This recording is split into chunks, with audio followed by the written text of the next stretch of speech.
Inspirasi untuk kesuksesan atau kesuksesan dari inspirasi. Barakallahu fi umrik. Assalamualaikum warahmatullahi wabarakatuh. Antara kata sukses dan kata inspirasi selalu dijadikan satu bahasan yang sama. Oke, begini.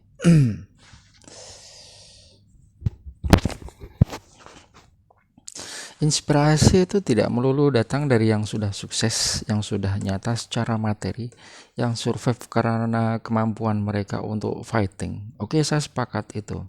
Karena mereka sudah bekerja keras dan memiliki ilmunya untuk sukses secara materi. Pemahaman seperti ini sudah umum. Sebenarnya, dan kali ini saya mau bicara dengan sudut pandang yang berbeda. Nah, dari pemikiran seperti ini membuat persepsi yang berbeda. Apa itu kesuksesan dan berwirausaha? Bahwa inspirasi juga bisa datang dari dari apa namanya kegagalan, dari rasa lapar atau mereka yang sedang terpuruk saat ini, tapi memiliki semangat yang tinggi. Nah, itu adalah apa namanya eh, modal inspirasi buat saya sebenarnya. Nah, kita pegang kata sukses di sini. Lebih dalam lagi, kesuksesan bisa kita maknai secara materi, yaitu spiritual. Apakah ini yang artinya antara kaya secara materi dan kaya secara religius? Ya, ini mungkin adalah sudut pandang. Tapi kali ini saya mau mengajak berpikir untuk mengombinasikan keduanya.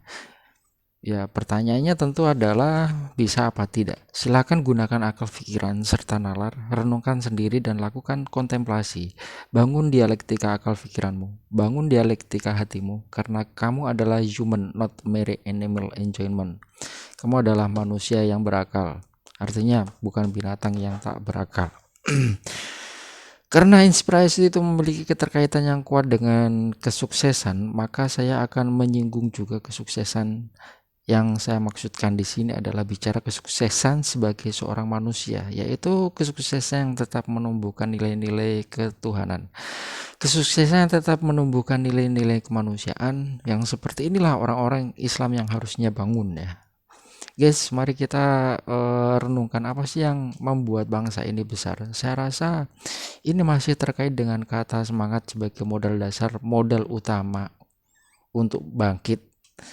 Dengan melihat sejarahnya Insinyur Soekarno, salah satu kelebihannya adalah membangun atau membangkitkan semangat juang saat itu untuk melawan penindasan dari jajahan Belanda. Mungkin dalam konteks sekarang adalah kemiskinan. Semangat semangat ya, semangat adalah modal dasar, modal yang sangat besar buat kita semua. Meskipun semangat bukan satu-satunya modal dasar. Lebih dari itu, kita perlu membangun mental dengan ilmu pengetahuan serta paham teknologi. Semua teman-teman, kita apa? Kita mungkin tidak seberuntung sebagian dari orang-orang yang memiliki modal dasar seperti ilmu dan serta pengalaman yang dimiliki oleh orang-orang yang telah sukses serta menguasai teknologi saat ini. Ada sebagian teman-teman kita yang tidak beruntung.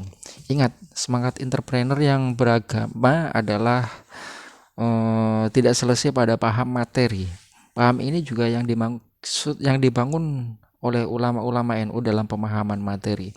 Paham seperti ini yang menjadikan alasan NU menolak paham komunis dan kapitalis barat.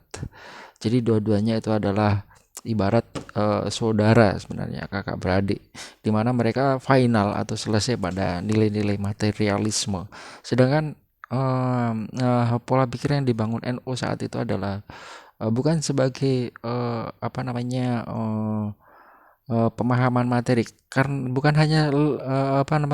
bukan hanya sebatas pada materi saja, tapi kita adalah makhluk yang religius, kurang lebihnya seperti itu yang dibangun pemikiran tentang ekonomi oleh masyarakat NU saat itu, bahwa mereka adalah dua saudara yang berwajah sama, selesai pada materialisme. NU dalam memahami agama dalam konteks ekonomi yang tetap mengutamakan nilai-nilai kemanusiaan dan ketuhanan. Sikap ini terbukti dalam catatan sejarah tentunya. Saya membayangkan seandainya orang-orang yang sukses di bumi pertiwi ini melihat saudara-saudaranya yang kurang beruntung tapi memiliki semangat yang tinggi, bagi saya adalah inspirasi. Kenapa? Ya karena mereka memiliki energi, daya sentuh mereka itu dasa apa gini, maksudnya mereka itu punya energi dan daya. Jadi saya harap sentuhlah mereka, wahai orang-orang yang sukses, yang berjiwa humanis, agar daya dan energi yang mereka miliki bisa diupayakan. Aku yakin dengan cara-cara seperti ini, bangsa ini bisa maju. Belajar tidak selesai pada epistemologi atau mencari ilmu dan pengetahuan. Kasih jalan juga buat mereka yang punya etos kerja, mereka yang mau belajar masuk pada tahapan aksiologi. Agar ilmu mereka bisa dimanfaatkan, aku yakin bangsa ini akan maju. Aku yakin sebagian dari mereka akan berhasil. Di mana saudara-saudara kita yang tadi kurang beruntung menjadi, aku yakin sebagian dari mereka akan berhasil. Dan ketika mereka berhasil, bangunlah stimulus pada mereka, lakukan hal yang sama pada mereka seperti yang kamu lakukan pada mereka, maksudnya. Oke, terima kasih, sekian dulu presentasi saya kali ini, semoga bermanfaat. Assalamualaikum.